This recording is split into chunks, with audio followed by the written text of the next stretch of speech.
Sukanya gimana? Kelas sosial itu apakah biasa dikenal dengan A, B, C. A itu yang menengah atas, B itu menengah, C itu menengah bawah. Biasanya seperti ini. Ini saya contoh ambil uh, di tukang nasi uduk nih di Rawabelong. Kalau dia punya warung nasi uduk di Rawabelong, segmen geografisnya apa? Lokasi di Rawabelong. Dia ngejar pegawai masuk dan pulang kantor. Jadi sekitar 5 kilometer dari lokasi untuk ojol. Kemudian demografisnya dia ngejar karena dia tahu dia dilewati oleh perkantoran, sekitar ada perkantoran, maka dia fokusnya adalah pegawai kantoran dan umum. Dia tidak memfokuskan ke sekolah karena jauh. Pria dan wanita. Kemudian kelas menengah sampai atas, usia di atas 22 sampai 55 tahun. Ini orang-orang yang masih produktif, mampir ke dia. Jadi dia jelas targetnya.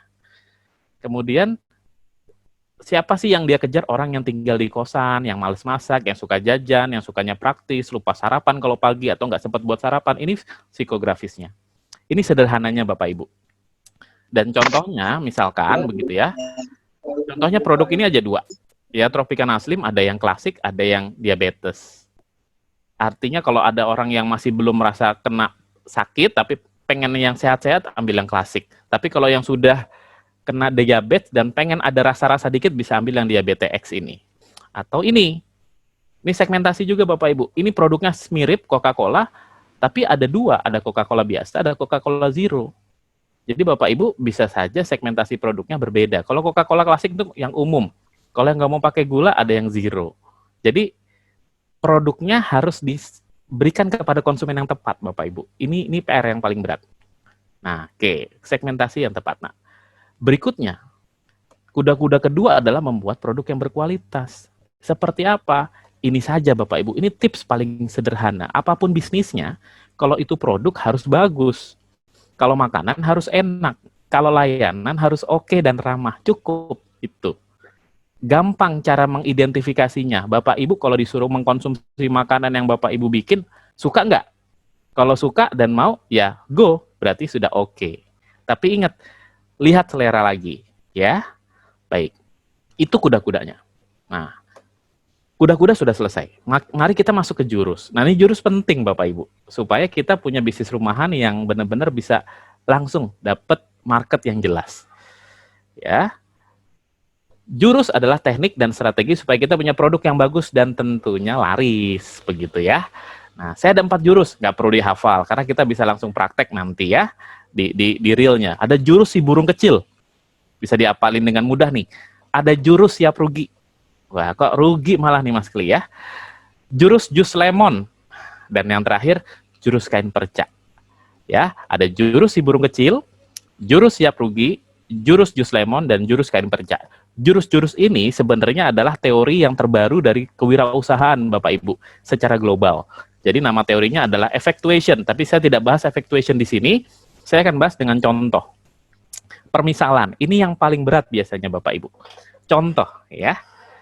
Misalnya, saya ingin membuat sebuah usaha makanan. Begitu ya. Ada 2 pilihan. Pilihan pertama adalah, wah saya kepengen bisnis nasi goreng nih. Ya sudah, saya beli beras, beli bumbu-bumbu, beli macam-macam di pasar, lalu saya sewa tenda, sewa ruko, ada tendanya gitu, saya jualan di situ. Ya, itu satu. Atau Bapak Ibu, atau ada pilihan kedua. Wah, saya nggak punya banyak modal, ya udah saya lihat di kulkas saya ada apa, di dapur saya ada barang apa yang bisa saya olah. Oh, ada nih, ada telur, ada mie dan macam-macam. Ya udahlah, saya bikin martabak mie. Ya udah, karena saya nggak punya cukup modal, saya buka di depan rumah saya aja, jadi nggak perlu sewa. Nah, biasanya kalau ditanya, nih saya mau coba nih, Mbak Azizah sedang on nggak nih Mbak Azizah? On, Pak. Oke, saya mau tanya nih Mbak Azizah, dengar barusan ya, ada yang pilihan yang nasi goreng ini, begitu ya, sama yang pilihan dari kulkas. Saya mau tanya nih Mbak Azizah, kalau lebih untung, ya, lebih untung, kira-kira lebih untung yang mana Mbak Azizah? Yang nasi goreng atau yang kulkas Mbak Azizah? Yang kulkas dong, karena nggak ada biaya tambahan sewa dan lain sebagainya. Yang kulkas ya, yang lebih untung ya? Karena nggak ada tambahan. Tapi kan seadanya cuman martabak mie gitu doang Mbak Azizah. Kenapa bisa lebih untung? Karena nggak ada ruginya, kan bisa dimakan konsumsi sendiri. Karena bahannya juga uangnya mungkin dari anggaran bulanan gitu. Oke, karena nggak ada ruginya ya. Nah, kan pertanyaan saya tadi misalkan untungan yang mana? Nah, biasanya nih Mbak Aziza kayaknya udah keren banget, udah siap berbisnis nih. Jawabannya kayaknya udah to the point gitu ya. Kalau saya tanya biasanya Bapak Ibu teman-teman yang ada di sini, ketika ditanya mana yang lebih untung, biasanya pada menjawab yang nasi goreng. Ini kayaknya baru Mbak Aziza nih kalau dikasih pertanyaan gini jawabnya yang kulkas nih ya. Nih jangan bikin ngiler ya siang-siang nih ya. Kalau ditanya mana yang lebih untung, saya sendiri nggak bisa jawab, Bapak Ibu, teman-teman semua. Ini semua tergantung. Tapi pertanyaannya saya rubah. Kalau terjadi kerugian, misalkan sama-sama dua-duanya nggak laku, mana yang paling rugi? Kira-kira yang paling rugi mana, Mbak Aziza? Yang nasi goreng pasti. Yang nasi goreng, betul sekali ya. Tadi kalau Mbak Aziza sudah berpikirnya siap rugi itu, jadi Mbak Aziza sudah nguasain jurus siap rugi nih sebenarnya ya. Jadi pertanyaannya Bapak Ibu, kita harus berpikir, jangan selalu kita mikirin untung, tapi juga kita mikirin rugi. Maksudnya apa? Kalau dalam kondisi ini, yang nasi goreng ini, ketika terjadi kerugian, ya ruginya semua, uang yang sudah kita keluarkan. Tapi kalau yang kanan ini, ruginya sebatas apa yang kita punya tadi. Tadi kata Mbak Aziza juga bisa bilang kalau nggak laku pun bisa kita makan sendiri. Nah ini pola pikir sebenarnya Bapak Ibu. Jadi Bapak Ibu kadang mau mulai bisnis rumahan, itu mulai dari, kita lihat slide berikutnya, mulai dari apa yang kita inginkan. Nah, itu yang biasanya banyak menimbulkan kerugian. Jadi jurus yang utama, ini disebutnya jurus effectuation ya, bahasa kerennya Bapak Ibu, adalah logika berpikir untuk kita memulai bisnis itu mulai dari apa yang kita punya. Mulai dari apa yang kita miliki. Bukan dari apa yang kita inginkan. Jadi bukan berarti kemudian jadi pesimis, enggak ya Bapak Ibu, tapi jadinya kita lebih rasional, lebih masuk akal. Kita mulai dari apa yang kita punya, bukan mulai dari apa yang kita mau. Karena kalau banyak yang kita mau, biasanya langsung kalau gagal, ruginya banyak, kemudian jadi lebih sedih. Tapi kalau dari apa yang kita miliki, kalaupun rugi, kalaupun hilang, ya hilang sebatas itu saja. Mari kita bedah satu persatu jurusnya. Nah, jurus yang pertama adalah jurus si burung kecil. Maksudnya apa? Ini gambar burung kecil, si burung kecil yang lucu, gitu ya. Kita harus mulai dari siapa saya. Apa yang saya ketahui, apa yang saya bisa. Jadi kalau memulai bisnis, mulai dari apa yang saya bisa. Saya bisa masak, ya mulai dari memasak. Saya bisa menggambar, melukis, mulai dari situ. Analoginya apa, Bapak Ibu? Jadi contohnya seperti ini. Misalkan kita ke hutan, lalu di hutan itu kemudian kita bawa bawa alat tangkap di tangan kiri kita, dan di tangan kanan kita sudah pegang burung kecil hasil tangkapannya. Lalu tiba-tiba ketika perjalanan pulang, kita ketemu ada burung yang lebih besar, baik dari sisi bodinya gitu ya, bodinya burung lebih besar, bulunya, dan kalau dijual lebih mahal. Nah, kita pegang ya, tapi tangan kita sudah nggak bisa ngapa-ngapain. Artinya, kalau mau ngambil burung besar, kita harus lepaskan burung kecil. Pertanyaannya, ketika kita lepaskan burung kecil dari tangan kanan kita, apakah sudah pasti burung besar itu kita dapat? Belum tentu kan Bapak Ibu? Tapi yang sudah pasti adalah burung kecilnya sudah lepas. Ini yang terjadi pada sifat manusia. Kita tergoda sama peluang-peluang yang lebih besar. Begitu. Ya, jadi kita harus fokus dengan apa yang kita miliki dulu. Ya, pegang burung kecilnya, kita rawat, kita besarkan. Jadi kita mulai dari apa yang saya ketahui, saya bisa, dan siapa yang saya kenal. Oke, ini ada beberapa jurusnya. Siap. Mbak Azizah boleh minta bantuan. Ini sepertinya ada yang tidak termute, Mbak Azizah. Ya. Oke, kita next ya, Bapak Ibu. Nah, ada jurus-jurusnya apa saja? Pertama, paling gampang, ya tentunya sekarang yang lagi rame nih, nge-just tip. Ya, si burung kecil mulai, bagaimana sih memulai bisnis tanpa modal yang nge-just tip begitu. Ya, gimana sih? Ya bisnis just tip atau jasa titip ini yang paling sederhana. Kalau misalkan ini, mohon maaf ya, mungkin sebelum pandemi atau nanti setelah pandemi Bapak Ibu bisa mulai lagi kalau lagi kemana-mana, di foto aja, saya lagi ke Giant loh, ada yang mau nitip nggak? Gitu. Atau misalkan Bapak Ibu sekarang lagi keluar rumah, mau ke supermarket, punya grup WA komplek atau grup WA tetangga, di foto aja, saya lagi di sini, ada yang mau nitip nggak? Nanti bisa dikenakan ongkos, nanti bisa dikenakan komisi, seperti itu. Ini contohnya misalkan kalau dulu ya, lagi pergi kemana, iseng-iseng aja posting gitu, Bu, saya lagi di Medan nih, ada bolu meranti, ada yang mau nitip nggak? Harganya 40.000, Ibu bilang 50.000. ada selisih buat komisi. Nanti sampai Jakarta saya gojekin. Ini kan sebenarnya tanpa biaya. Biayanya dari yang kirim uang dulu. Ini bisa ngejustip tanpa modal. Begitu ya.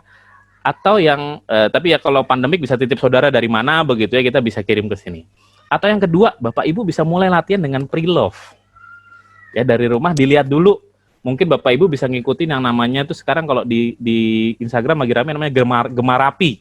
Begitu ya, lagi merapikan barang. Jadi bisa bergabung dengan situs marketplace seperti OLX atau apa yang jual barang bekas, mulai jual atau jual di Instagram atau jual di Shopee barang-barang di rumah yang tidak terpakai. Jadi ini mungkin nggak bonafit ya, jalan barang bekas atau babe begitu ya, tapi ini bisa latihan Bapak Ibu, latihan awal berbisnis tanpa keluar modal begitu. Jadi bisa mulai dengan barang-barang pre-love. Atau yang ketiga mau jadi reseller atau dropshipper ini juga boleh dan banyak sekarang. Saya punya bimbingan yang memang punya model bisnis yang luar biasa bagus, yaitu reseller. Jadi itu luar biasa. Bisa Bapak Ibu menjadi agen buat orang lain tanpa harus keluar uang dulu. Bisa jadi reseller, bisa jadi dropshipper. Kemudian bisa juga jadi agen, tapi tentunya ada kekhususan ya kalau agen ya. Dan di sini Bapak Ibu bisa dapat komisi. Banyak kok sekarang Bapak Ibu. Ya. Atau yang keempat, bisa dari hobi. Hobi, tapi kata kuncinya Bapak Ibu harus rajin. Bikin apa? Coba di foto, coba di videoin, di post, di story, di post di feed-nya Instagram. Siapa tahu, tolong dong kayaknya bagus, aku juga digambarin dong, misalkan seperti itu. Banyak yang kemudian dari hobi, dari seneng gitu ya, bisa dapat uang. Ya, modal HP kamera bagus atau cara moto bagus dan kemudian kemampuan nulis caption yang unik-unik. Ya, kemudian sewain. Ya, kalau kita punya barang bisa disewain nih. Sekarang bahkan ada yang sewa Zoom loh. Begitu. Jadi kalau punya aset produktif, cobain sewa gitu ya. Coba sewain deh.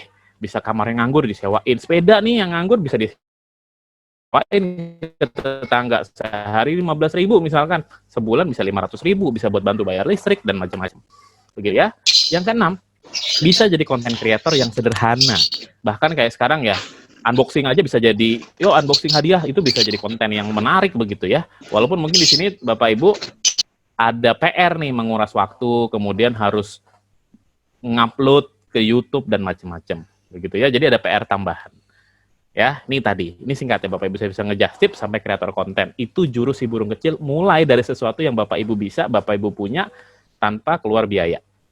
Lalu ada jurus kedua. Ya, jurus kedua tuh siap rugi. Apa sih yang dimaksud siap rugi, Bapak Ibu, teman-teman? Kok malah mikirnya bukan siap untung, kok malah siap rugi? Kenapa? Jadi konsepnya Bapak Ibu, berinvestasilah pada sesuatu yang kita relakan untuk hilang. Ini yang sering salah Bapak Ibu. Bisnis itu kalau kita nggak hati-hati, itu jadi seperti judi. Kalau menang ketagihan, kalau kalah penasaran. Gitu ya. Jadi kita harus punya batasan.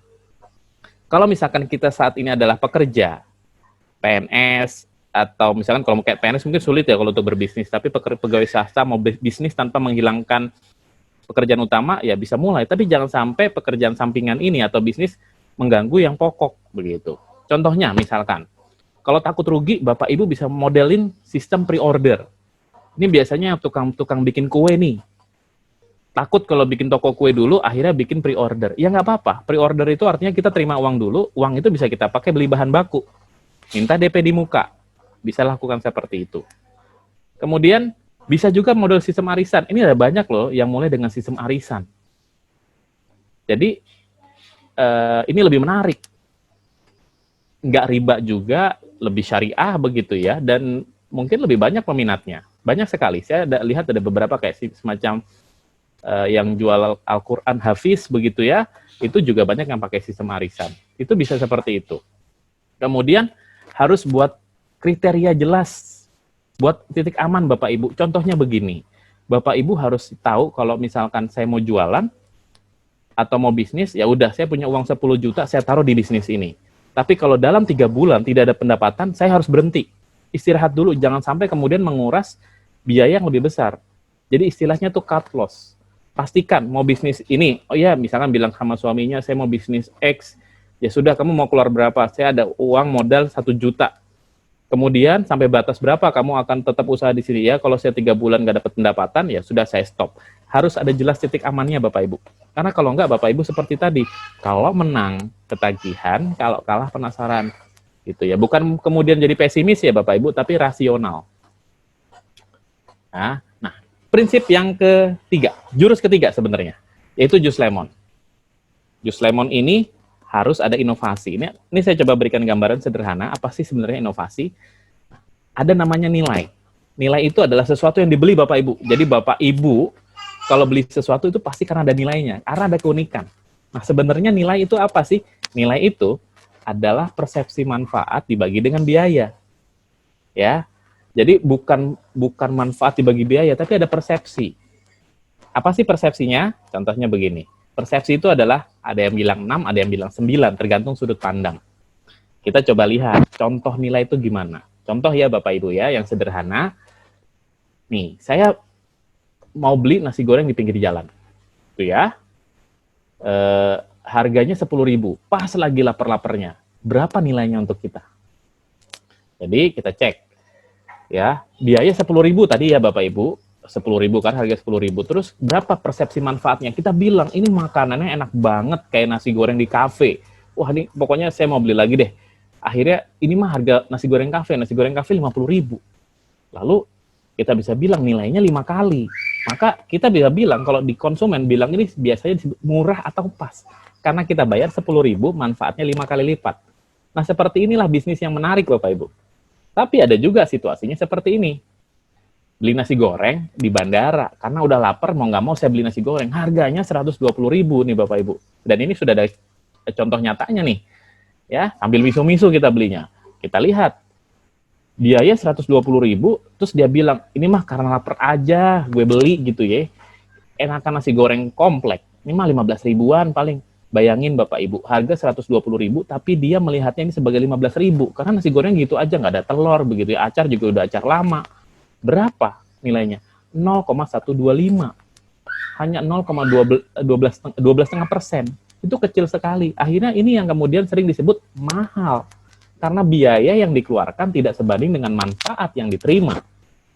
Begitu Bapak Ibu. Jadi Bapak Ibu harus jelas supaya kata kuncinya nilai itu minimal 1 kali. Keluar biaya segini sama dengan manfaat yang dia dapat. Minimal itu. Ya. Jadi sebagai pengusaha nih, pengusaha rumahan, kita harus bisa kasih persepsi manfaat yang lebih besar daripada persepsi biaya yang dirasakan oleh konsumen. Contoh nih, waduh gimana Mas contohnya? Contohnya begini Bapak Ibu, kita punya. Gimana sih nilai di mata konsumen? Di mata konsumen seperti apa? Ya, contoh.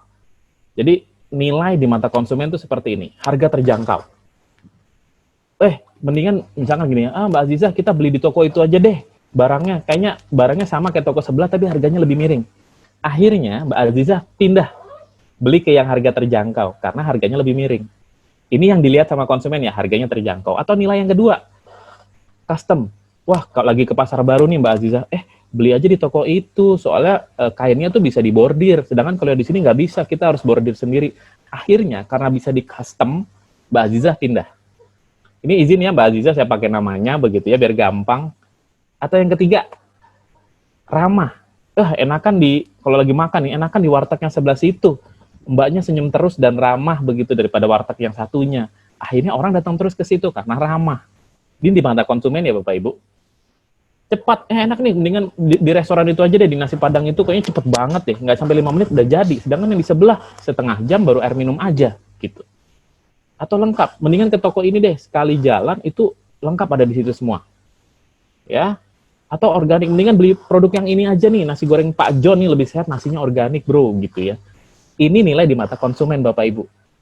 Jadi ini yang dilihat konsumen. Tapi buat Bapak Ibu sebagai pengusaha, harus mikir, gimana caranya supaya saya bisa bikin seperti itu. Kita cek satu-satu. Ya, harga terjangkau. Kenapa si toko tadi bisa kasih harga terjangkau? Karena dia cari supplier termurah. Bisa beli langsung banyak. Kenapa dia bisa custom? Karena dia punya mesin jahit manual sendiri. Kenapa orangnya bisa ramah di warteg tadi? Karena setiap konsumen yang nambah 1 piring, pegawainya dapat tambahan 1 poin. Kalau pegawai dapat 100 poin, dia dapat mudik gratis gitu. Jadi pegawai itu jadi semangat. Ini yang sebenarnya kita perlu buat sebagai pengusaha rumahan. Gimana cara bikin nilai-nilai ini? Cepat, gimana bisa bikin cepat? Pesen Gojek kok bisa cepet? Ya kita bikin layout yang efisien dan beberapa produk sudah pre-cook, jadi nggak harus nunggu lama. Gitu ya. Ini mungkin saya punya waktu sekitar 5 menitan lagi ya, Bapak Ibu. Nah ini contoh-contohnya. Jadi gimana bikinnya? Gitu ya. Lalu gimana biar kita bisa ngecek nilai produk kita tuh sebenarnya gimana? Jadi nilai tambah kita itu akan dilihat oleh perilaku, kita lihat dari perilaku konsumen. Ya, kalau konsumen balik lagi, Bapak Ibu, itu berarti sudah oke. Nilainya sudah cocok, manfaatnya sudah pas terhadap biayanya.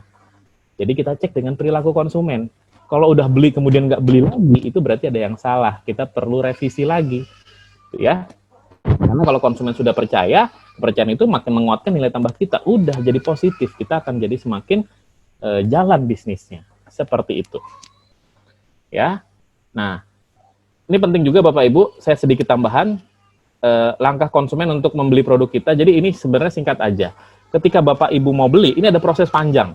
Jadi Bapak Ibu tidak bisa langsung lompat dari tidak tahu menjadi mengenal gitu ya. Pak harus pelan-pelan. Kenal, tertarik, ingin mencoba membeli. Jadi Bapak Ibu harus bikin diskon yang bagus. Seperti itu. Ya, ini langkah. Belum pernah ada iklan yang membuat dari tidak tahu sampai mempromosikan. Jarang sekali. Nah, makanya harus punya, kalau saya bilang harus punya merek yang bagus. Bapak Ibu harus punya brand, begitu. Nah, karena brand atau branding di usaha pemula problemnya gini Bapak Ibu. Bapak Ibu cenderungnya mau jualan instan. Cenderungnya mau cepet closing. Cenderungnya branding tuh beban. Dan nggak mikir jangka panjang. Ini juga penting kita perhatikan Bapak Ibu. Jadi Bapak Ibu walaupun usaha rumahan harus jaga hubungan dengan konsumen secara baik. Seperti itu. Ya. Jadi ini branding contoh ya Bapak Ibu. Merek, punya merek yang bagus. Contohnya ini kan agak lucu ya, satu Starbucks. Atau bisa kan bikin begini, ini kan nggak menarik Bapak Ibu. Ini yang tadi iklan-iklan lama, oke sih lucu, tapi menarik nggak gitu ya. Keripik jomblo, cemilan resmi anak jomblo Indonesia. Atau merek minuman pelit. Atau iya, Mama mau ke rumah sakit, tapi Mama nggak bawa ayam, ntar aja dulu. Oke. Baik, kemudian ada beras. Ini mereknya bagus, tapi kurang kece. Gitu ya. Nah, kalau mau bikin merek, Bapak Ibu harus punya filosofi di balik logonya, ada maknanya. Ada doanya dalam sebuah nama. Jangan yang jorok, aneh, dan terlalu nyeleneh. Ya, simpelnya seperti itu. Ini ada beberapa yang waktu itu saya bantu untuk membuat. Ini keripik pisang Asera, karena yang punya namanya Asep dan Rani, jadinya keripik pisang Asera. Semakin bisnis makin jalan, pernikahan makin kuat begitu Bapak Ibu. Jadi kan dalam hatinya bagus sekali gitu ya. Kemudian Huila. Huila itu kalau bahasa Sunda kan ubi atau singkong. Huila, ila itu yang punya Karsila. Jadi Huila Karsila, Huila kan keren gitu Bapak Ibu. Ini beberapa yang kita pernah buatkan. Kabita ya. Kemudian Anice, bayangkan di desa jauh dari kota punya produk dan merek seperti ini. Ada juga kita bikin seperti ini karena bapaknya suka ngebut, akhirnya dibikin lantak pisang balak. Kemudian ini nyalain warna jadi minyau. Ini manisan Cianjur namanya Paladang. Misalnya contoh-contoh merek sederhana yang menarik Bapak Ibu. Jadi Bapak Ibu juga mulai untuk berpikir merek-merek yang unyu-unyu, tidak nyeleneh, tapi juga bagus. Begitu ya. Nah, itu jurus ketiga. Nah, jurus keempat, yang terakhir adalah kain perca. Maksudnya apa? Bapak Ibu harus siap dengan segala ketidakpastian. Jangan kemudian menyerah Bapak Ibu. Jadi, karena perjalanan usaha itu tidak pernah tenang. Contohnya kenapa disebut kain perca, kalau misalkan kita punya potongan kain perca, disuruh bikin menjadi gorden, nggak bisa, ya bisa dirubah jadi yang lain. Misalnya nggak jadi gorden, nggak bisa cukup, ya bisa kita rubah jadi taplak. Taplak nggak cukup, bisa kita rubah jadi serbet. Nggak cukup, bisa kita rubah jadi sapu tangan, misalkan seperti itu. Jadi kita harus bisa menyesuaikan, harus siap dengan segala ketidakpastian. Ya, ini dan terakhir adalah pernapasan. Jadi saya agak cepat saja. Apa sih pernapasan? Yang paling penting pernapasan adalah kita harus jaga supaya kita bisa jangka panjang bisnisnya Bapak Ibu dan terus bertumbuh. Jadi untungnya terus menerus. Ya. Jadi pertama disiplin, jujur, ikhlas, tekun dan ulet. Nah, kita refleksikan sederhana sedikit lagi ya Mbak Aziza. Jadi nanti di situ bisa pertanyaan. Saat ini kan new normal ya Bapak Ibu. Jadi kita juga harus sebagai pengusaha harus nyiapin. Pengusaha rumahan juga harus siap new normalnya gimana. Apalagi sekarang pemerintah DKI tidak boleh pakai plastik. Jadi harus disiapkan juga nih adaptasi kebiasaan barunya. Dan berikutnya kita udah nggak bisa sekarang begini Bapak Ibu. Kita punya ide, bikin produk langsung jual ke pasar. Apakah sudah pasti yakin manjur atau laris? Belum tentu Bapak Ibu. Bapak Ibu harus cek dulu, jangan ujuk-ujuk gitu ya. Wah punya ide, bikin langsung jual ke pasar. Bagus sih, tapi resikonya lebih besar. Kita harus dicek dulu Bapak Ibu, rajin ngecek ke konsumen. Bapak Ibu mau bikin masakan, dicek dulu ke tetangga, jangan pakai selera Bapak Ibu. Ya, dicek di awal, tanya ke calon konsumen, enak nggak nasi goreng saya? Kurang asin, tambahin. Udah enak belum? Udah ditambahin garamnya? Kayaknya perlu ini disesuaikan, dibikin, diuji coba dulu Bapak Ibu, uji coba produk revisi, baru jual massal. Jadi prosesnya panjang. Walaupun mungkin ini waktunya bisa cepat, Bapak Ibu perlu cek. Jangan ujuk-ujuk langsung jual. Resikonya lebih besar. Ya. Kemudian jaga-jaga Bapak Ibu, siapin dana darurat, pisahin uang pribadi sama bisnis, ini penting. Kemudian siapkan investasi pribadi. Kalau ada untung siapin. Bisa buat beli rumah, beli tanah, beli logam mulia, disiapin. Jangan lupa juga kata kuncinya pisahin uang pribadi sama uang bisnis. Ya, kemudian ingat magic number. Jadi harus tahu HPP berapa, margin profit berapa. Begitu ya, ini teknis banget, mungkin bisa di lain waktu gitu ya. Kita harus permudah sekarang Bapak Ibu, kalau Bapak Ibu mau bikin bisnis sekarang dari rumah, permudah konsumen mencari informasi tentang bisnis kita. Kita harus go digital, minimal punya Instagram, minimal punya marketplace, atau WhatsApp-nya bisa dipakai. Kemudian, permudah cara konsumen bayar. Bapak Ibu juga harus nyiapin, bisa bayar di transfer. Jangan, maaf saya terimanya cash, ya susah. Minimal Bapak Ibu punya rekening di BCA, Mandiri, atau BNI, ini yang paling banyak ada di Indonesia. Kemudian permudah akses untuk membeli lagi dan menikmati layanan. Kasih promosi, kasih diskon, bikin membership, macam-macam. Ya, dan kita harus hati-hati sama konsumen Bapak Ibu, hati konsumen itu seperti kaca, ya. Jadi mudah retak. Kemudian juga hati-hati kalau produknya jelek, karena sekarang berita negatif dan hoax itu lebih cepat tersebar. Sekarang mungkin banyak sekali yang ramai tentang huruf A, N, J, A, Y begitu ya, loh, rame banget begitu ya. Ini harus kita sikapi, harus kita lihat secara positif. Kemudian juga netizen lebih jahat, Bapak Ibu harus siap nih. Kalau produknya dibilang nggak enak harus siap, gitu. Jadi netizen itu lebih jahat. Jadi harus siap dengan segala macam situasi ini. Dan terakhir, kreatif nggak harus dari bisnis, Bapak Ibu. Jadi Bapak Ibu bisa dari manapun. Kreatif juga ya bisa dimulai dari hal yang lucu-lucu begitu ya. Pilih cowok prenagen daripada cowok elmen misalkan. Atau jangan kebablasan juga Bapak Ibu kreatifnya. Totally bikin nasi goreng keju campur tuna gitu. Wah, itu juga bisa aneh-aneh banget gitu. Jangan kebablasan juga. Atau dan kreatif juga modal Bapak Ibu, ya. Oke, dan terakhir badannya harus sehat Bapak Ibu, jaga jangan sampai kita udah capek-capek bisnis malah kitanya sakit, gitu ya. Terakhir, gajian udah, sedekahnya jangan lupa. Harus ada investasi langit Bapak Ibu, setiap keuntungan harus kita sisihkan, seperti itu. Mungkin itu saja Mbak Aziza, mohon maaf kalau menghabiskan banyak waktu karena pengen memberikan hal-hal yang positif kepada teman-teman semua. Itu saja Bapak Ibu, ini ada kontak kalau misalkan nanti mau tanya-tanya, silahkan kalau mau ada pertanyaan. Terima kasih Mbak Azizah, Assalamualaikum warahmatullahi wabarakatuh. Ya, Waalaikumsalam warahmatullahi wabarakatuh.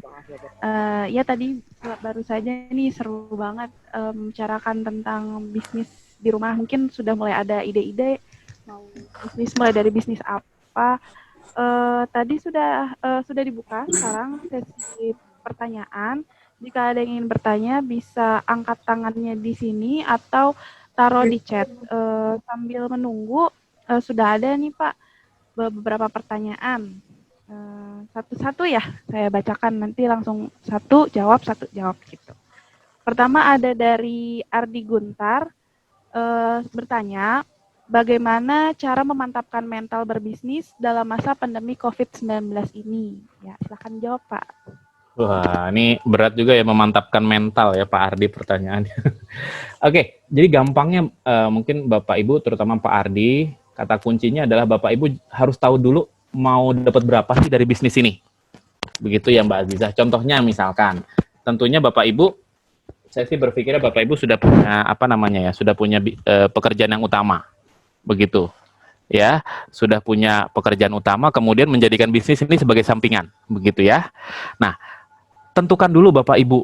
Maksud saya adalah saya bisnis ini saya butuh berapa sih gitu ya. Saya butuh berapa keuntungan dari bisnis ini Pak Ardi tadi ya. Misalkan 5 juta. Oke, saya butuh dari bisnis ini 5 juta. Maka bisnis 5 juta itu adalah dalam tanda kutip gaji. Gitu ya, gaji yang harus kita dapat dari bisnis ini. Kalau di bisnis, gaji atau kita sebut keuntungan itu harus berapa persen dulu dari total pendapatan. Maka untuk bisa dapat gaji 5 juta atau mau ngambil dari 5 juta Pak Ardi, maka kita harus punya sales berapa, punya penjualan berapa. Biasanya 50% ya kalau makanan, minimal begitu ya. Artinya untuk kita mau dapat 5 juta, kita harus jualan 10 juta per bulan. Nah, 10 juta per bulan, kita harus tahu kira-kira harga produk kita berapa. Kalau misalkan harga produk kita 10.000, maka kita harus jual berapa tuh ya? 1.000. Betul ya, 1.000 produk per bulan. 1.000 produk dibagi 30, sekitar berapa ya? Sekitar 30-an sehari. Jadi kemudian dihitung begitu Pak Ardi, lalu memantapkan diri, oke, bisa nggak ya saya jualan 30 mangkok sehari kalau itu makanan. Kalau itu produk bisa nggak saya jualan 30 pieces sehari. Jadi gambarannya seperti itu Pak Ardi, lalu kemudian dari situ saya mantap, oke, saya sudah mantapkan mental saya. Dan itu bisa pakai jurus siap rugi Mbak Aziza. Jadi dipastikan, ya sudah, saya mau berapa, saya mau invest berapa.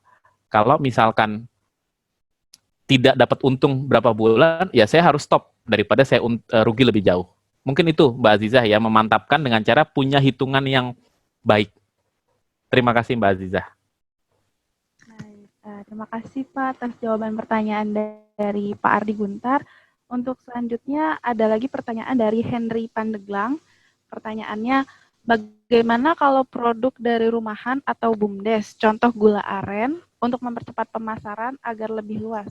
Mohon tipsnya, terima kasih. Gitu, Pak. Oke, wah ini pas banget Mbak Aziza, saya kebetulan juga penelitian saya di BUMDes, begitu ya. Jadi ini wah, senang sekali bisa dapat pertanyaan tentang BUMDes.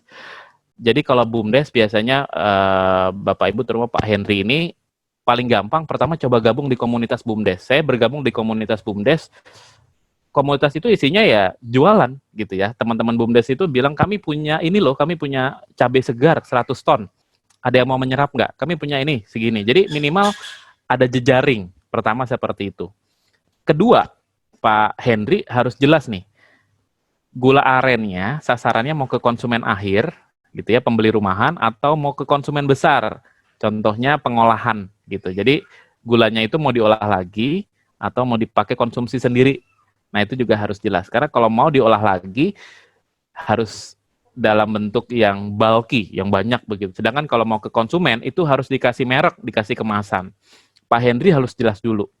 Kalau dikasih merek, dikasih kemasan ke pasar yang retail begitu ya, yang langsung dikonsumsi, mungkin harganya bisa bagus Pak Henry, tapi usahanya lebih berat. Ya. Tapi sedangkan kalau misalkan ke perusahaan kecap gitu ya, atau ke perusahaan apa, harganya nggak terlalu bagus, marginnya tipis, tapi dia belinya bisa banyak. Nah, selera aja dari Pak Henry mau gimana. Kalau BUMDes, saran saya pakai yang bulky tadi. Karena kan BUMDes produksi desa ya, mungkin bisa sampai 1 kuintal, 2 kuintal sebulan. Nah, lebih baik arahkan ke bisnis to bisnis namanya Pak Henry. Pak Henry bisa cari perusahaan kecap atau perusahaan yang membutuhkan gula aren untuk diolah. Walaupun marginnya sedikit, tapi tetap dapat untung Pak Henry. Dan coba gabung ke komunitas Pak Henry, itu bisa menjamin kepastian penjualan seperti itu. Ya, terima kasih. Silakan Mbak Aziza. Terima kasih Pak.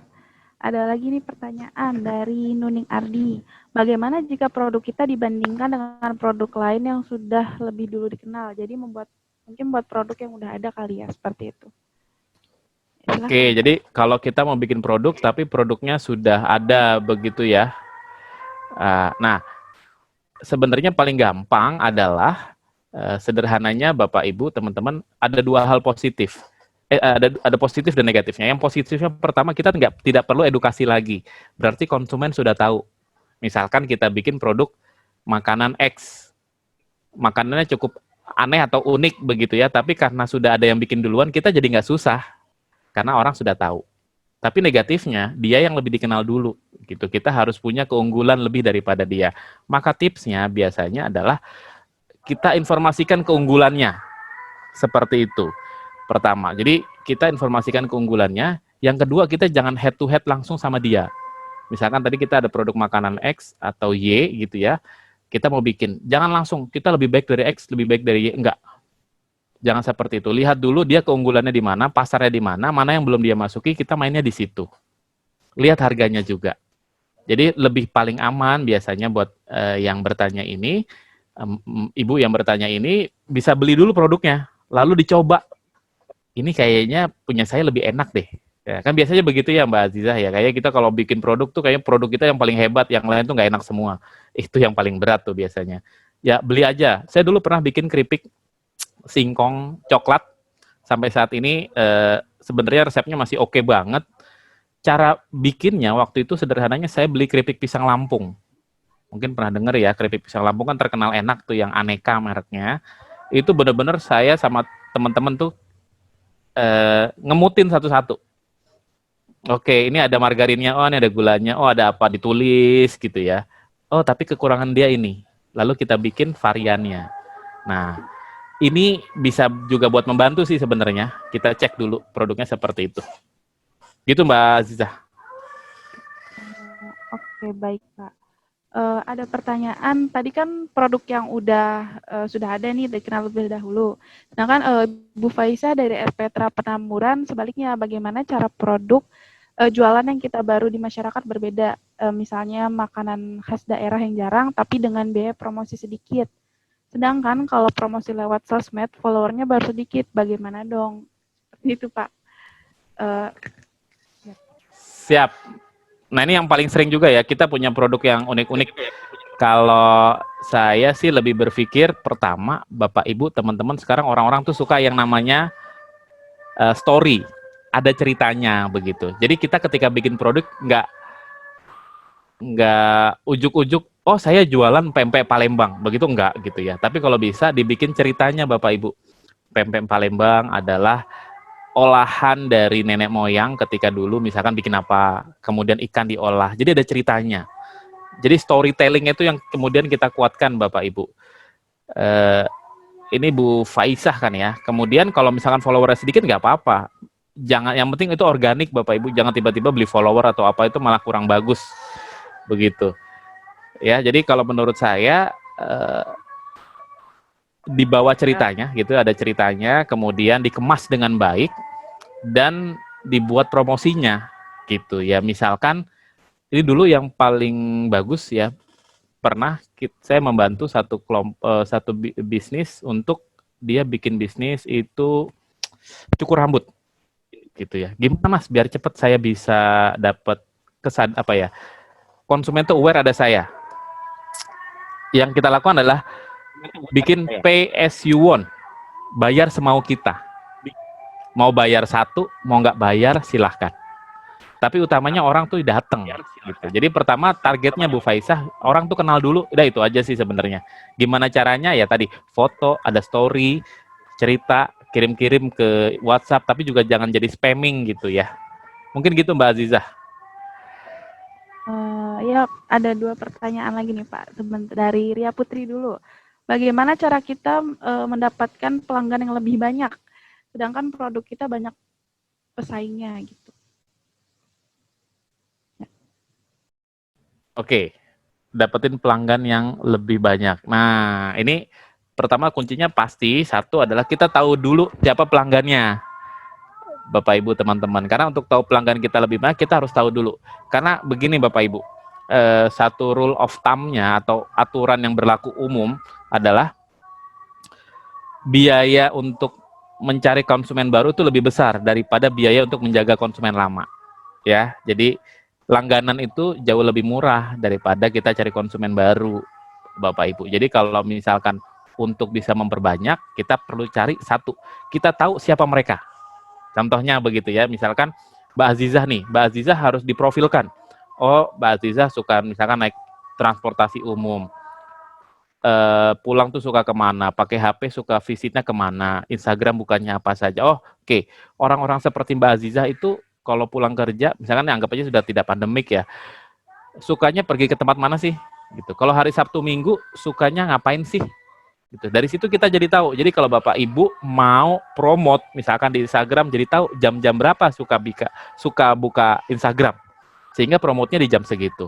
Itu juga bisa sebenarnya. Jadi kita perlu cari tahu dulu siapa profil konsumennya, di mana mereka berada, mereka suka ngapain aja. Mungkin itu sih Mbak Azizah. Dari situ kita bisa jadi tahu seperti itu. Ya, terima kasih Pak. Oh ya, untuk materi bisa dilihat di chat, sudah di-share, bisa di-download juga. Selanjutnya nih Pak, ada pertanyaan dari Bu Rosida. Saya bacakan dulu ya. Paparannya bagus banget, terima kasih Mas Kelly. Saya mau tanya, saat ini saya usaha beras dengan harga jual 11.000 per kilo. Dan alhamdulillah konsumen ada yang sudah membeli kembali ke saya. Dalam perjalanan ada beberapa yang ingin jadi reseller. Berapa harga yang harus saya kasih agar kedua-keduanya untung? Apakah reseller menjual dengan harga yang sama atau dia lebih tinggi? Begitu Pak pertanyaannya. Oke, baik. Nah, reseller dan dropshipper ya, ini sangat menarik sih sebenarnya Bapak Ibu teman-teman. Ini bisa mempercepat penjualan kita. Tapi kata kuncinya adalah satu, Bapak Ibu tahu dulu, terutama Bu Rosida nih ya, tahu dulu berapa biaya produksi. Artinya tadi kan jualan 11.000 begitu ya, 11.000 per kilo. Kita harus tahu nih berapa biaya produksinya. Dan biaya produksinya harus dipastikan itu di bawah 11.000. Karena kalau di atas 11.000 namanya kita amal ya. Kita jualan yang lebih murah daripada biaya produksi. Anggap aja harganya 7.000. Iya, jadi kita punya selisih 4.000. Nah, reseller biasanya kita bisa kasih sampai 25%. Itu udah maksimal banget. Walaupun biasanya ada yang ngasih 5%. Tergantung jenis produknya.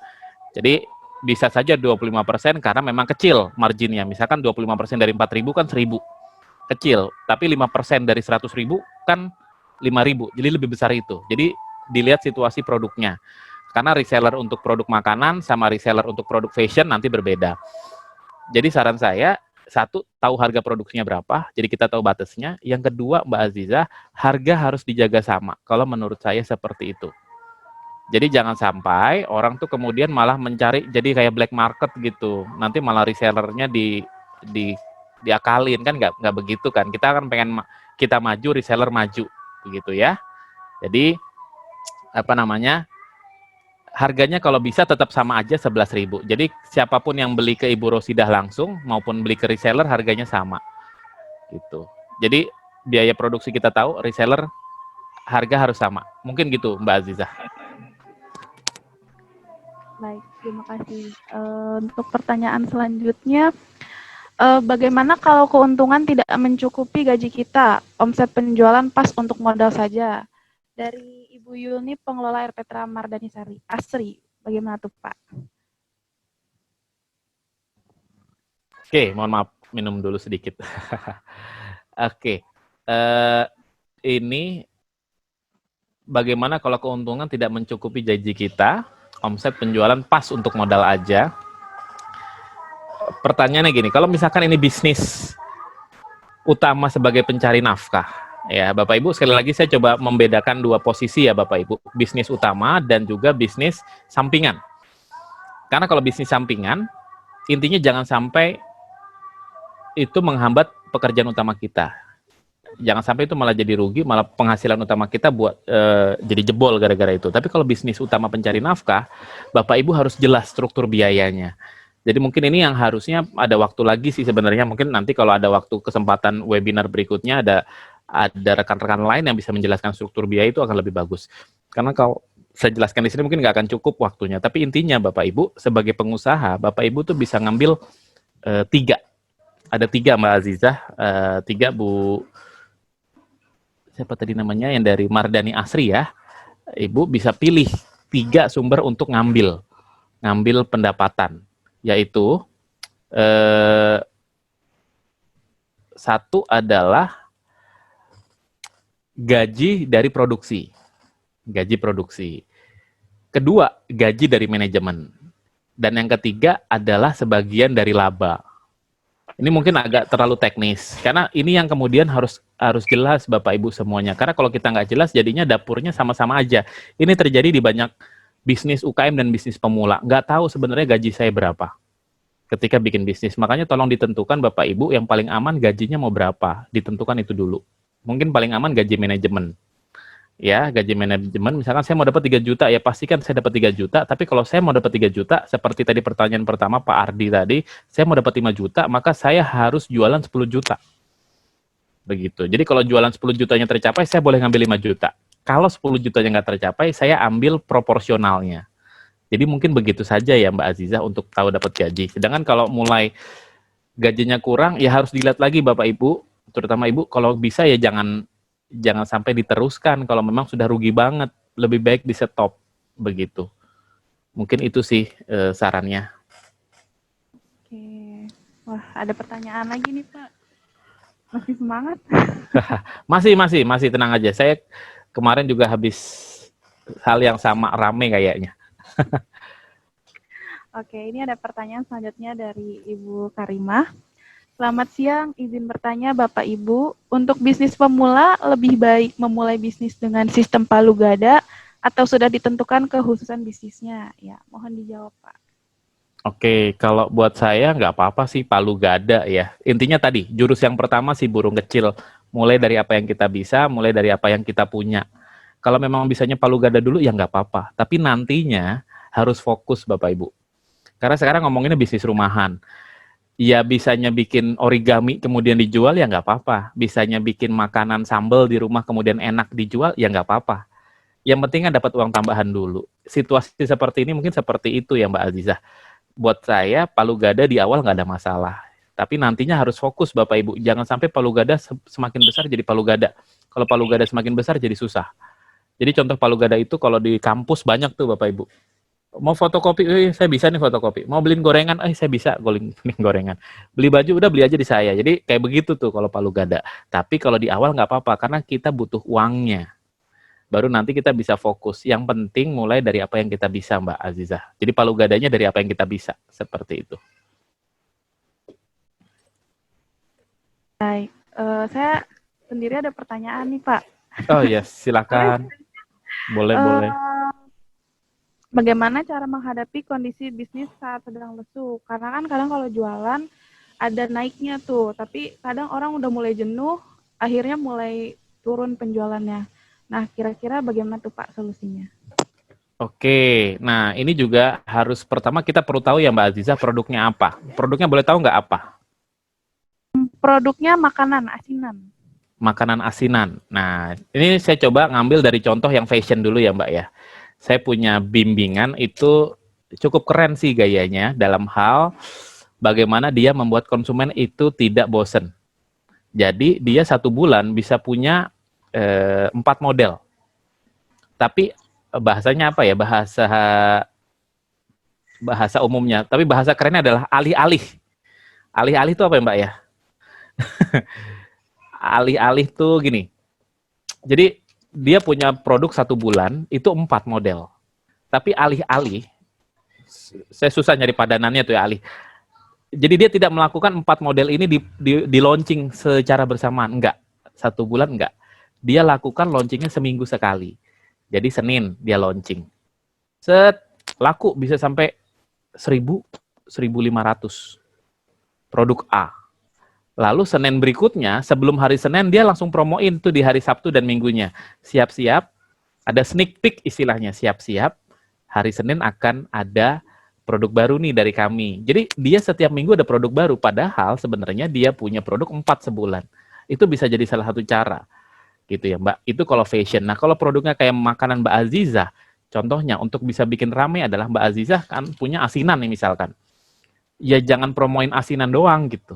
Misalkan asinan, dipromoin makan asinan tuh enaknya sama apa nih? Siang-siang misalkan asinan bareng es kelapa muda.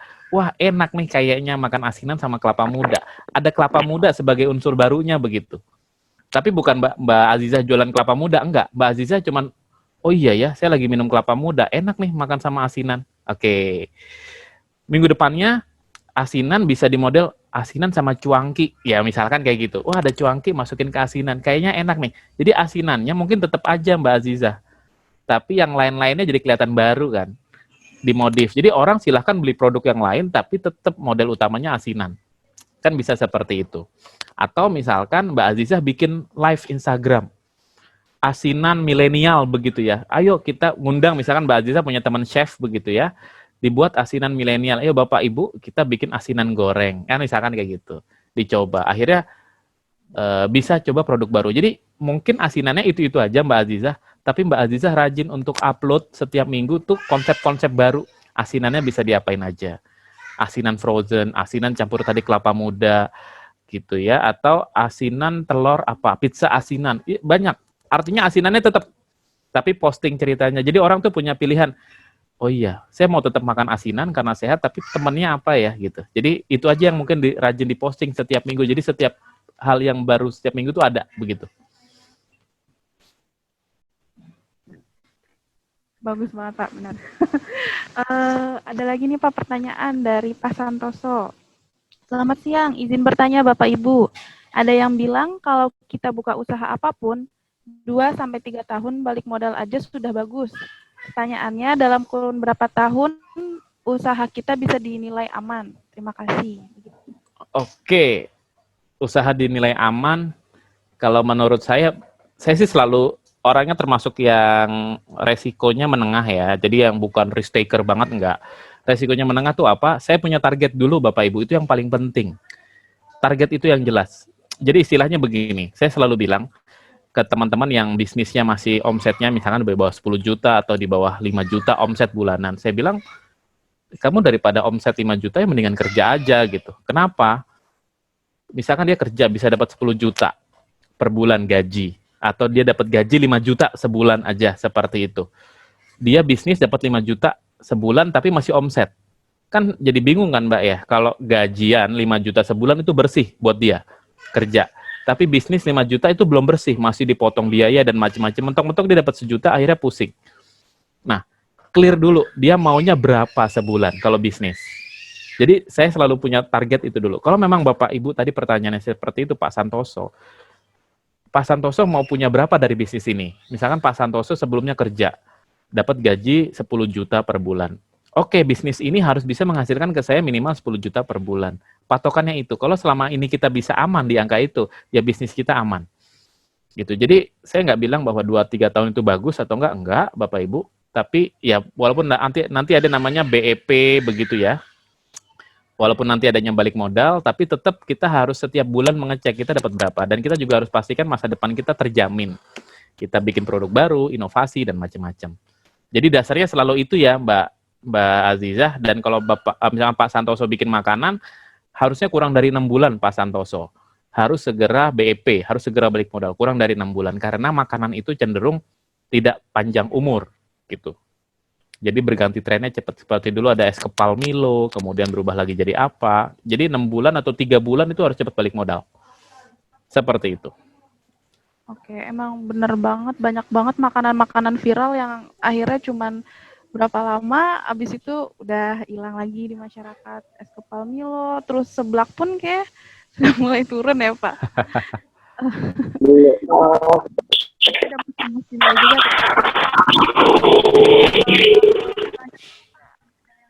Dari Bapak Arfi Toretto. Izin bertanya, kalau mau buka usaha baru di saat pandemi seperti ini, apa ya usaha yang kira-kiranya cocok dan menguntungkan? Karena sekarang lagi zaman serba sulit dan susah. Terima kasih. Oke, sebentar. Sepertinya ada yang belum di-unmute ya. Oke.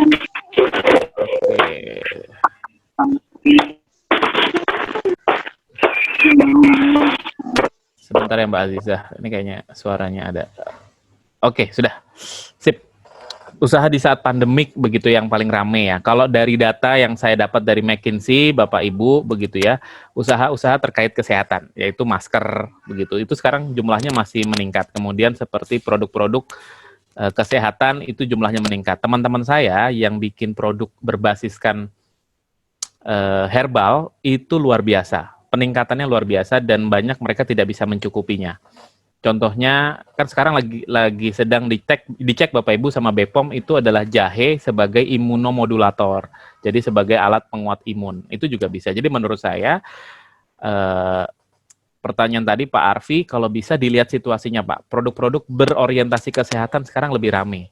gitu, yang herbal begitu ya. Walaupun kita belum tahu secara nyata manfaat klinisnya, tapi orang punya kepercayaan tinggi dan itu sangat positif sebenarnya. Jadi berbasis herbal.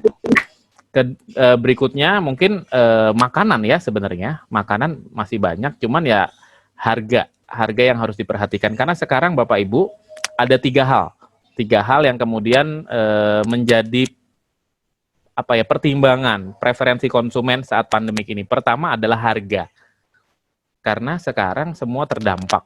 Artinya biaya kita yang harus kita keluarkan harus kita efisiensikan. Kemudian kedua, ketersediaan. Kita ingat kemarin masker sempat hampir habis begitu ya. Ketika pemerintah baru bilang boleh pakai kain, baru rame lagi. Jadi kedua, ketersediaan. Ketiga, kualitas. Jadi Bapak Ibu pastikan itu, harga terjangkau, ketersediaan cukup, kualitas ada. Itu. Jadi kuda-kuda sebenarnya Mbak Azizah tadi, kuda-kudanya harus kuat. Pak Arfi mau bikin apapun, produknya harus enak, harus kuat. Itu dulu Pak. Itu yang paling aman, produk apapun. Silakan Mbak Azizah. Oke, ya untuk para peserta interupsi bisa mulai isi link presensi ada di kolom chat. Nanti tinggal diklik aja lalu isi sesuai dengan kolom-kolomnya dan gunakan nama yang nanti akan dimasukkan ke sana, nama yang akan digunakan di e-sertifikat begitu. Ya, lanjut Pak, pertanyaan dari Bapak Erni. Assalamualaikum, kebetulan saya sudah ada usaha kredit barang kebutuhan rumah tangga dari yang kecil seperti baju, celana, hingga handphone. Karena pandemi ini penjualan anjlok, daya beli masyarakat menurun drastis. Walaupun mereka ingin membeli, tapi tidak ada kemampuan. Itu membuat saya jadi ilfil. Modal usaha mandek, jadi takut habis sendiri. Kira-kira solusinya apa ya Pak? Terima kasih. Oke, nah ini yang juga jadi tantangan ya Bapak Ibu, terutama Ibu Ermi ya, karena pasarnya Bu Ermi sendiri, konsumennya Bu Ermi juga punya kendala, begitu ya. Paling kalau misalkan kredit, ya pertanyaan pertama adalah ruang negosiasi. Aduh, sorry bahasanya agak sedikit unik nih ya. Ruang negosiasi itu artinya Bu Ermi boleh seberapa fleksibel kasih kelonggaran buat konsumen. Contoh, misalkan Bu Ermi selama ini kalau ngasih kredit handphone itu 1 tahun. 1 tahun per bulannya 200.000. Boleh nggak sekarang bisa dibayar 2 tahun, sebulannya 100.000. Jadi boleh nggak ada kelonggaran-kelonggaran seperti itu. Tapi tentunya kelonggaran-kelonggaran seperti itu harus disiapkan. Tadi Bu Ermi tahu dulu HPP-nya berapa gitu. Karena ya kita harus istilahnya tuh Bapak Ibu, kita harus empati sama konsumen kita.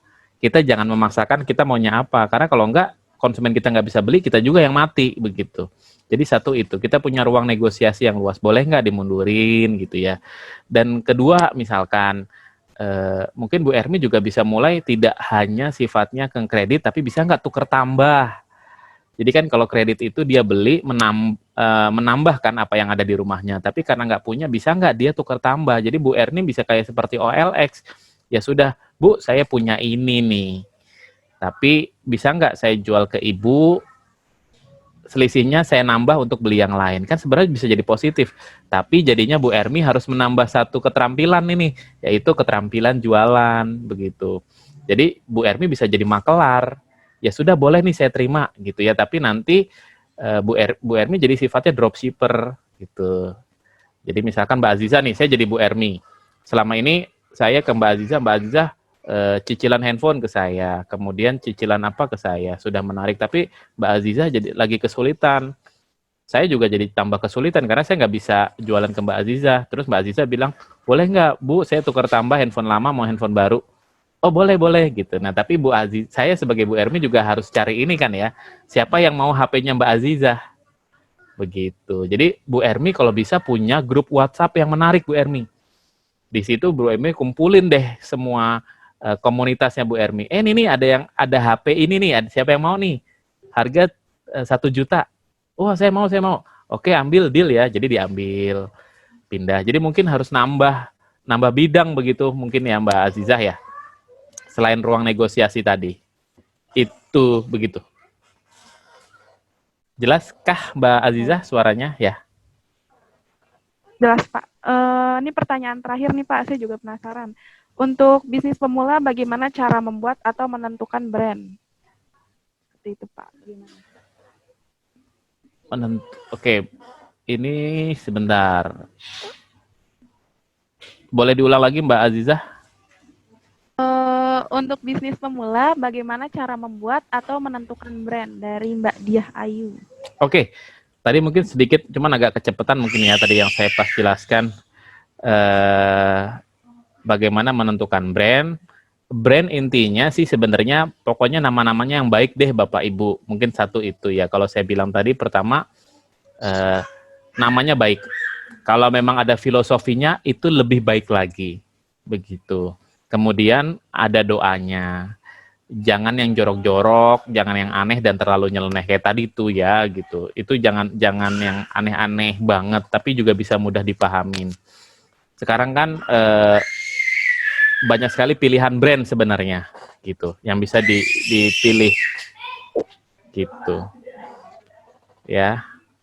Baik, akhirnya nih Pak tidak terasa sudah di penghujung acara. Terima kasih sudah menjawab pertanyaan-pertanyaan dari para peserta. Semoga ilmunya bermanfaat bagi kita semua dan peserta yang sudah mendapat ilmunya semoga sudah mulai bisnis rumahan. Kemute Mbak Azizah, kemute. Oke, iya kemute. Sudah? Oke. Terima kasih atas ilmu dan pengetahuannya Bapak Kelly. Semoga ilmu yang kita dapatkan hari ini bermanfaat dan juga para peserta sudah mulai semangat memulai bisnisnya atau yang sedang pusing-pusing sudah mulai tercerahkan. Juga terima kasih kepada para peserta yang telah bersemangat mengikuti kegiatan webinar literasi Sudin Pusip Jakpus hari ini. Semoga ilmu dan pengetahuannya yang kita dapatkan hari ini bermanfaat. Untuk peserta jangan lupa mengisi absen di link yang tertera di chat Zoom. Oh ya Pak, sebelum acara ditutup, kita akan ada sesi foto bersama-sama bagi peserta yang ingin ikut foto. Silahkan dibuka kameranya, nanti biar di foto bareng-bareng. Oke. Belum foto bareng, Ajijah? Iya Bapak. Iya. Memang ini saya amati dari awal ya. Dari awal penyampaian Mas Kelly tadi, teman-teman kita di room ini tidak ada yang bergeser posisi. Sangat serius menyimaknya. Rasa-rasanya materi ini ada materi lanjutan. Nanti permohonan khusus kepada narasumber kita, Mas Kelly, di lain waktu mungkin ini ada kelanjutan dari materi ini. Saya baru coba mendalami tiga jurus kalau menurut saya. Pertama tadi kuda-kudanya, lalu lalu yang berikut adalah pernapasan tadi. Nah itu saja menurut saya perlu dicermati, dihayati betul tadi slide-nya tadi. Dan di sahabat baca yang ada di room ini banyak juga tadi yang saya perhatikan mereka minta paparan materi dari narasumber kita, Mas Tri, untuk di-share di mereka.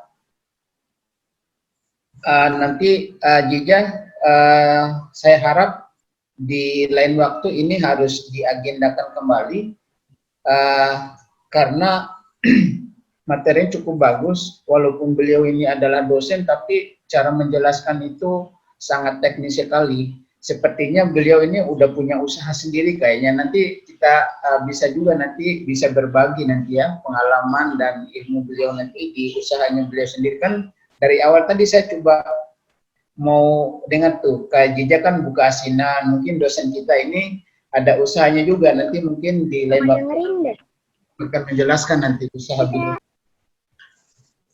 Sekali lagi terima kasih wabil khusus kepada narasumber kita Mas Tri dan juga Bapak dan Ibu yang setia dari awal sampai akhir mengikuti acara kita di siang hari ini sampai sore. Wabil khusus juga kepada Bapak ibu-ibu dari PKK ya dan RPTRA yang memang saya lihat banyak yang menyimak acara kita di siang sampai sore hari ini. Terima kasih sekali lagi kepada narasumber kita dan MC kita ya, pembawa acara. Saya kembalikan kepada Aziza. Iya.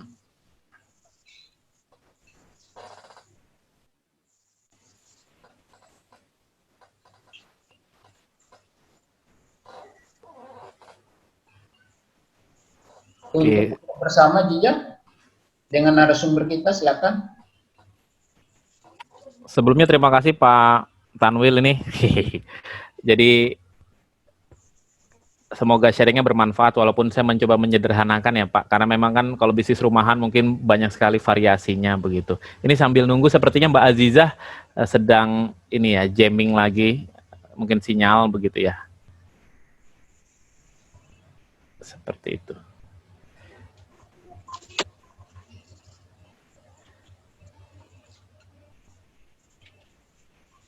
Mungkin saya coba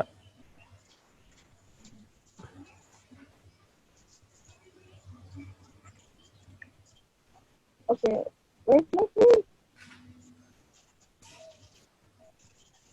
sebentar. Ya, Mas Keli. Iya, Pak. Bagaimana, Pak? Ini sepertinya ada jam di panitia mungkin begitu. Oh, Ketua sendiri nih. Oh iya, sudah ya. Ini sudah, Pak.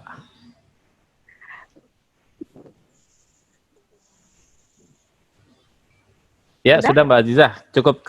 Cukup nampak nih. Oke. Baiklah. Sekarang terima kasih Pak Tanwil atas kata-katanya. Untuk sekarang sesi foto bersama ya. Udah mulai? Silakan dibuka kameranya. Kalau ada yang belum dibuka.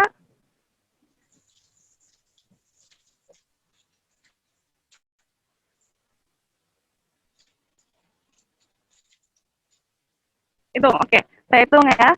1, 2, 3. Sekali lagi, boleh gaya bebas atau gaya formal. Ya, 1, 2, 3. Mbak Azizah, ini sepertinya kan ada 6 layar ya. Ini per layar sudah? Sudah semua? dipastikan semua layar diambil karena peserta cukup banyak di sini. Iya, ini tadi sampai 7 layar. Oh, ada mukanya.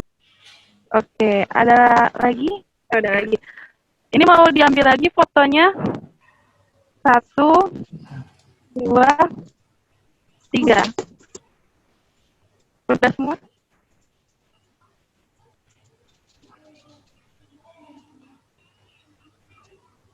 Oke, 3 kali lagi ya.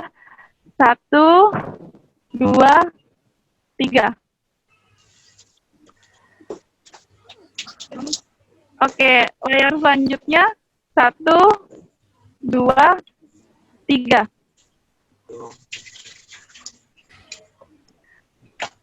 Yang terakhir 1, 2, 3. Oke. Baiklah, sudah berakhir akhirnya ruang riung hari ini. Saya selaku moderator dan juga staf operator dari ruang riung mengucapkan mohon maaf sebesar-besarnya apabila ada salah. Wabillahi taufiq wal hidayah. Wassalamualaikum warahmatullahi wabarakatuh.